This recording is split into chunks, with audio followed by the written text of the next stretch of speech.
थक चुके हैं, रिटायर्ड अधिकारियों के साथ सरकार चला रहे हैं। अब उनकी उपलब्ध कोई विजन नहीं रह गया कि बिहार को और आगे कैसे ले जाए। कोई रोड मैप नहीं है, कोई ब्लूप्रिंट नहीं है।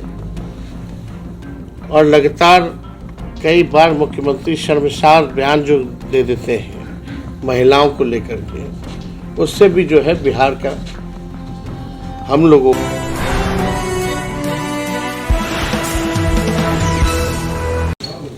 हमारे भोजपुर के जितने पत्रकार आए हैं सबका स्वागत है। और आज भोजपुर जिले में जो हमारा कार्यक्रम है, पार्टी का कार्यक्रम है, जो पूरे बिहार में हर जिले में हो रहा है, इसका नाम है कार्यकर्ता दर्शन सह संवाद कार्यक्रम। और इस कार्यक्रम के तहत आज भोजपुर जिले के सभी विधानसभा के, हर ब्लॉक के, पंचायत के जो हमारे कार्यकर्ता हैं, जो बूथ पे तैनात रहते हैं, पंचायतों में रहते हैं, उनसे सीधा संवाद हम लोग करेंगे। और उद्देश्य यही है कि पार्टी को संगठन के रूप में और कैसे ज़मीनी स्तर पे मजबूत किया जाए और इसका विस्तार कैसे किया जाए। और जो लोग कार्यकर्ता अलग अलग क्षेत्रों के आएंगे, वो लोकल इश्यूज जो होता है उससे भी लोग जो है अवगत कराने का काम करते हैं, फीडबैक देते हैं, सलाह देते हैं। और उसी के सलाह पर जो है हम लोग को निर्णय लेने में भी किसी चीज़ को लेकर के सहूलियत होती है। तो कोई कमी बेसी हो तो उसको कम्युनिकेशन गैप ना हो, इसको देखते हुए ये कार्यक्रम जो है रखा गया है। और महिला संवाद भी हम हर जिले में जो है कर रहे हैं। महिलाओं से भी बात होती है, संवाद होता है। और महिलाओं का कहना है कि महंगाई की मार जो है सबसे ज़्यादा अगर कोई झेलता है तो महिला झेलती है। घर चलाना मुश्किल हो गया महंगाई में, बचत नहीं हो पाता, कोई बीमार परिवार में पड़ जाए तो उधार लेना पड़ता है, आर्थिक स्थिति ठीक नहीं रहती है। और हम लोगों ने भी जब जाति आधारित गणना कराया था तो उसमें साफ रिपोर्ट में आया था कि 94 लाख ऐसे परिवार हैं जिनका आय जो है 6,000 रुपये से कम है। तो इन्हीं सब फीडबैक पर हम लोगों ने तय किया था कि जब सरकार हमारी बनेगी आने वाले चुनाव में, तो 1 महीने के भीतर जो है माँ बहन मान योजना की शुरुआत हम लोग करेंगे, जिसमें सीधे 2,500 रुपये जो है खाते में उनके जाएगा। जब वर्करों से बात होती है तो स्मार्ट मीटर से लोग बहुत परेशान हैं जो ग्रामीण हैं। तो हम लोगों ने तय किया, क्योंकि बिजली का दर जो है बिहार में पूरे देश में सबसे महंगा है, तो 200 यूनिट फ्री में बिजली हम लोग उपलब्ध कराएंगे। वृद्धा पेंशन हो, सामाजिक सुरक्षा पेंशन हो, जो 400 रुपये मिलता है उसको बढ़ा करके हम लोग 1,500 रुपये करेंगे। और एक बार पूरा बिहार घूमने के बाद जो है हम लोग अपना ब्लूप्रिंट बिहार के सामने, बिहार की जनता के सामने, क्या हमारा विजन है, बिहार को हम लोग आगे कैसे ले जाए, इस पे भी हम लोग चर्चा करेंगे। आपराधिक घटनाएं बढ़ गई हैं, लॉ एंड ऑर्डर का क्रिमिनल डिसऑर्डर जो है बिहार में हो चुका है और पूरी तरीके से अपराधी जो है बेलगाम हो रखे हैं। डबल इंजन की सरकार है, 20 साल से नीतीश कुमार जी बिहार के मुख्यमंत्री हैं और 11 साल से केंद्र में एनडीए की सरकार है। हम लोगों का बहुत पुराना मुद्दा, महत्वपूर्ण मुद्दा रहा है कि बिहार को जो है विशेष राज्य का दर्जा दिया जाए, विशेष पैकेज मिले। और यही बात आदरणीय नीतीश कुमार जी भी कहते थे। अब तो वो सरकार में है, अब देगा कौन बिहार को विशेष राज्य का दर्जा। इसी बात पे नीतीश कुमार जी कहते थे कि भाई पदयात्रा भी करना पड़े तो वो करेंगे, मांग करते रहे केंद्र से। आज तो खुद केंद्र में सरकार में वो पार्ट एंड पार्सल है, तो कौन दिलाएगा बिहार को विशेष राज्य का दर्जा।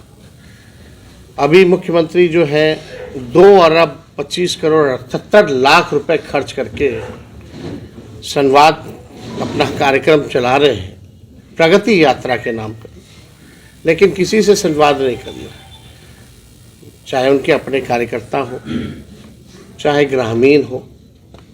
और जो सुनहरा सुनहरा जो अधिकारी दिखाते हैं वही मुख्यमंत्री जो है देखते हैं। कल हमने ट्विटर पे भी पोस्ट किया था कि प्रगति यात्रा में क्या दुर्गति थी और उस दुर्गति में अपनी प्रगति वो ढूंढ रहे हैं। किस हिसाब से घेराबंदी किया जाता है, असली चीज़ जो है नहीं दिखा जाता। 5000 ऐसे पुल पुलिये हैं जिनका अप्रोच पथ नहीं है। पुल है तो अप्रोच पथ नहीं है, अप्रोच पथ है तो पुल नहीं है। ये समस्या पूरे बिहार में पिछले तो उसका कोई काम क्या हुआ वो किसी को नहीं पता। तो ये केवल आई वॉश है। और हमने पहले भी कहा है, सरकार जो है 3-4 लोग ही जो है सरकार चलाने का काम कर रहे हैं। अब मुख्यमंत्री थक चुके हैं, रिटायर्ड अधिकारियों के साथ सरकार चला रहे हैं। अब उनकी उपलब्ध कोई विजन नहीं रह गया कि बिहार को और आगे कैसे ले जाए। कोई रोड मैप नहीं है, कोई ब्लूप्रिंट नहीं है। और लगातार कई बार मुख्यमंत्री शर्मसार बयान जो दे देते हैं महिलाओं को लेकर के, उससे भी जो है बिहार का, हम लोगों का चेहरा जो है झुक जाता है देश के सामने, दुनिया के सामने। जिस तरह का मुख्यमंत्री का बयान आता है। हम लोग जब 17 महीने थे तो हम लोगों ने काम किया, 5 लाख नौकरियां, 3.5 लाख नौकरियां प्रक्रियाधीन कराई। कोई पेपर लीक नहीं होता था। लेकिन नीतीश जी, एनडीए की जब भी सरकार बनती है, चाहे मैट्रिक का परीक्षा हो चाहे बीपीएससी का हो, पेपर लीक के बिना कोई परीक्षा नहीं हो पाती। उन 17 महीनों में नौजवानों के चेहरों पर खुशियां थी, उम्मीद था, हाथों में नियुक्ति पत्र मिलता था, गांधी मैदान में रोजगार मेला लगता था। आज वहीं जेपी गोलंबर पे जो है छात्रों की कुटाई की जाती है। देह पे चोट है, आंख में आंसू है और निराशा पूरी ओर से छाई हुई है। और हम लोग सब लोग अब तो जीएसटी भी लगा दिए फॉर्म भरने पर, अब उसका भी जीएसटी लगा दिया गया। तो आप समझ सकते हैं कि छात्र छात्राएं पढ़ते भी हैं, कंपटीशन की तैयारी भी करते हैं और धांधली हो जाता है, परीक्षा पोस्टपोन्ड हो जाती है, पेपर लीक हो जाता है। कितनी निराशा होती है। कई लोगों का उमर निकल जाता है, सर्वर डाउन हो जाता है, लाखों अभ्यर्थी जो है फॉर्म नहीं भर पाते। तो चाहे किसान हो, चाहे मजदूर हो या कोई लोग हो, हर वर्ग इस मौजूदा सरकार से जो है परेशान है। तो हम लोग पूरे बिहार का दौरा कर रहे हैं। अब अंतिम चरण में ही जो है हम लोगों का ये रह गया है कार्यक्रम का। इसके बाद 4-5 जिले ही रह जाएंगे। हमको लगता है कि नवादा, नालंदा, पटना, वैशाली, छपरा और सिवान जो है रह जाएगा। हमको लगता है कि फरवरी 1 वीक तक ये हम लोग जो है कंप्लीट कर लेंगे। और हम सब लोग की कोशिश है, प्रयास है कि लोगों के सामने एक मजबूत विकल्प दें। ब्रांड का एक ही बीज अगर खेत में रोपिएगा तो ज़मीन भी खराब हो जाता है और फसल भी नहीं आती। तो अब समय है नए ब्रांड का नया बीज लगाने का, ताकि फसल भी अच्छी हो और आने वाले नस्लों का भविष्य भी बेहतर हो। तो और कोई सवाल अगर आप लोगों का होगा तो एक एक करके पूछ सकते हैं। सबसे पहले सवाल ये है कि एनडीए में सब कुछ ठीक नहीं, बगावत के सूर निकलने लगे हैं, जीतन राम मांझी लगातार बयान दे रहे हैं। देखिए उनकी एक जिले की पार्टी, उस पर हम क्या टिप्पणी करें। फिर से नीतीश कुमार पलटी मारेंगे क्या? फिर से आपके साथ नहीं कोई सवाल। अब चुनाव होगा, राम मंदिर के 1 साल हो गए हैं, जवाब दे दे। चुनाव अब होगा, अब जनता चुनाव करेगी। जिस जतिवाल गणना का आप उपलब्धि कह रहे हैं, उसी उपलब्धि को राहुल गांधी नकार रहे हैं। कह रहे हैं कि हमारी अगर सत्ता आएगी तो फिर हम दोबारा करवाएंगे। हम इस बात को कई बार कहे, जो आपका रिपोर्ट आया उसके तहत आरक्षण बढ़ाई गई, लेकिन और उसका क्या किया गया? जो हम लोग योजना ला रहे थे उसका तो सरकार कुछ कर नहीं रही है। और जो आरक्षण हम लोगों ने बढ़ाया था वो तो निरस्त कर दिया गया कोर्ट से।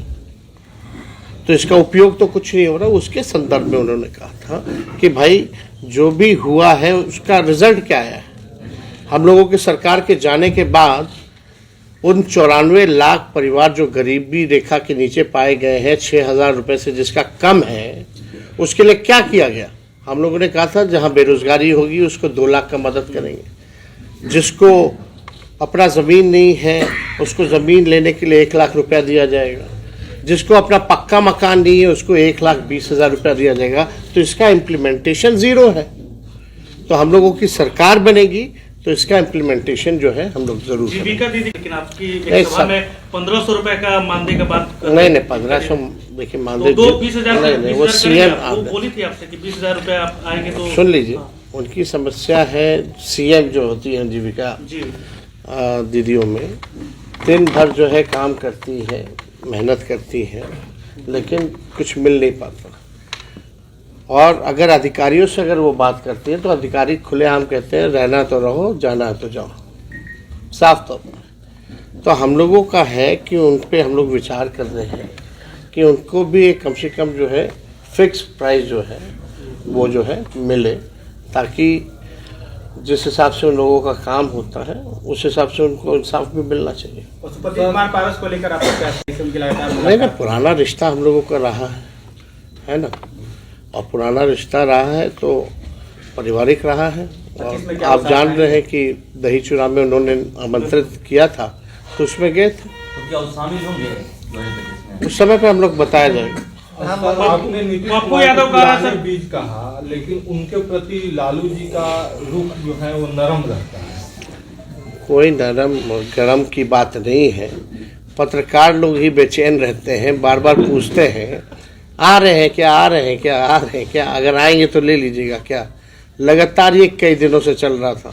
तो पत्रकार लोगों के बातों को ठंडाने के लिए उन्होंने कहा भाई ठीक है, लेकिन ऐसी कोई एकदम भाई अब तो सीधे चुनाव होना है। चुनाव के बाद भी तेजस्वी जी बिहार को अभी कौन चला रहा है? तेजस्वी जी बिहार को अभी कौन चला रहा है? नीतीश कुमार या उनके प्रशासनिक पदाधिकारी? आप तो जान ही रहे डीके पॉलिसी जो है सुपर सीएम है। कौन है डीके बोस? सर हाँ? डीके बोस कौन है? समय पे बताया जाएगा। बुझे वाला बुझा था, सोना के पीछा रहा।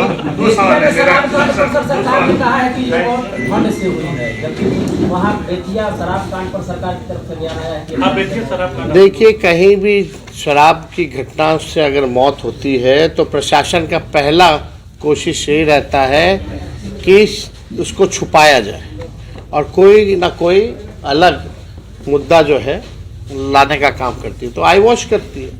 लेकिन आप भी जानते हैं, हम लोग भी जानते हैं कि क्या सच्चाई है। कांग्रेस शासित राज्यों में कांग्रेस को नेतृत्व करना किया चाहिए। जाएगा।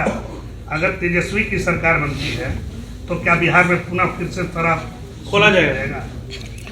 देखिए, इस पे हम लोगों ने अभी कोई निर्णय नहीं लिया है ना। ये विमर्श की ज़रूरत है। विमर्श करके जब कोई निर्णय लिया जाएगा तो आप लोगों को बताया जाएगा। एक अन्य सवाल, झारखंड में जिस तरीके से हेमंत सोरेन की सरकार में माई बहन योजना का मिला था, क्या आपको लगता है कि उसको आपने रीड किया, उसका जो स्ट्राइक रेट नहीं, देखिए आप तीन चार जगहों पर अलग अलग 3-4 राज्यों में ये योजनाएं जो है अलग अलग नामों से चलाई जाती है, चाहे झारखंड हो, बंगाल हो, मध्य प्रदेश हो, कर्नाटका हो। और वाकई में आज महंगाई चरम पर है। देश समझिए कि कितना हो गया डॉलर, $1 की 86 रुपये हो गई है। तो देश की हालत जो अर्थव्यवस्था बिगड़ता जा रहा है। महंगाई जो है चरम पर है। हर चीज़ जो है महंगा हो चुका है। गैस सिलेंडर 1200 रुपये हो गया। कई महिलाएं संवाद में कई सिलेंडर तो दे दिया गया, लेकिन गैस की कीमतें जो हैं हाई हो गई कि खाना बनाए कि नहीं बनाए ये सोचना पड़ता है। तो इस दौर में अगर उन लोगों को आर्थिक न्याय मिले तो उन लोगों के लिए लाभ होगा, बचत होगा। अपने मनपसंद का कुछ खरीद सकते हैं। ठंड में बच्चों का स्वेटर खरीद सकती है, अपने मन पसंदीदा चीज़ को जाकर के बाहर खा सकती है, कुछ बचत हो सकता है। तो क्यों नहीं, एकदम करना चाहिए। और सर अभी विधानसभा हाँ, राजद कितने सीटों पर चुनाव? आइए नेगोशिएट करवा देंगे, प्रतिनिधि बन जाइएगा, 30 जिलों में ज़्यादा से ज़्यादा सीट दिलवा दीजिएगा। आरा के लिए क्या कुछ ब्लूप्रिंट है सर? आरा के लिए क्या कुछ सोचा आपने? आरा में जब आपकी सरकार बनती है तो आरा में क्या कुछ विकास का कार्य किया जाएगा? क्या कुछ सोचा है? जिस तरीके से पहले आपने मेडिकल कॉलेज देने का काम किया था, लालू यादव की ही देन है कि वो मेडिकल कॉलेज बन रहा है, तो आगे क्या कुछ और कुछ होना चाहिए? देखिए, यूनिवर्सिटी हो, मेडिकल कॉलेज हो, हर चीज़ तो मिल ही रहा है। जो योजनाएं जो हैं उसका लाभ तो सभी लोग उठाएंगे, पूरे बिहार के लोग उठाएंगे। चाहे बिजली मुफ्त का हो, वृद्धा पेंशन का हो, या माई बहन मान योजना का हो, और भी विशेष परिस्थिति में यहाँ और बेहतर सुविधाएं हो, इस शहर जो है और बढ़े, इस जिला में किसानों की जो समस्याएं हैं उसका जो है समाधान होना चाहिए। प्रशांत किशोर तो ने जो भी जरूरत होगी उस चीज को हम लोग करेंगे। सर प्रशांत किशोर कदौन जलाशय परियोजना है, कदौन जलाशय परियोजना बोले हैं है, प्रशांत किशोर कदौन जलाशय परियोजना का सर अभी भी अरे राजनीति में भाई कितने लोग आते हैं, कितने लोग जाते हैं, कोई गिनती थोड़ी है। बिहार का दूसरा विकल्प प्रशांत किशोर अपने आप को बता रहे हैं सर। अब बताने के लिए कोई भी कुछ भी बताए, उसमें हम क्या टिप्पणी करें। किसानों के लिए सर कदौन जलाशय परियोजना का निर्माण हुआ था सर। हम लोग अपना प्रयास करें। किसानों के लिए कदौन जलाशय परियोजना का निर्माण होना था, निर्माण नहीं पाया। प्रशांत किशोर पे सर आपका देखिए, हमको उन पे कोई टिप्पा टिप्पणी नहीं करना है ना। लोकतंत्र है, लोकतंत्र में सबका स्वागत है, सब लोग आजमाएं। जनता मालिक है, जनता जिसको चुनेगी वो सराखों पर हो। किसानों के लिए सर कदौन जलाशय परियोजना बनना था, अभी तक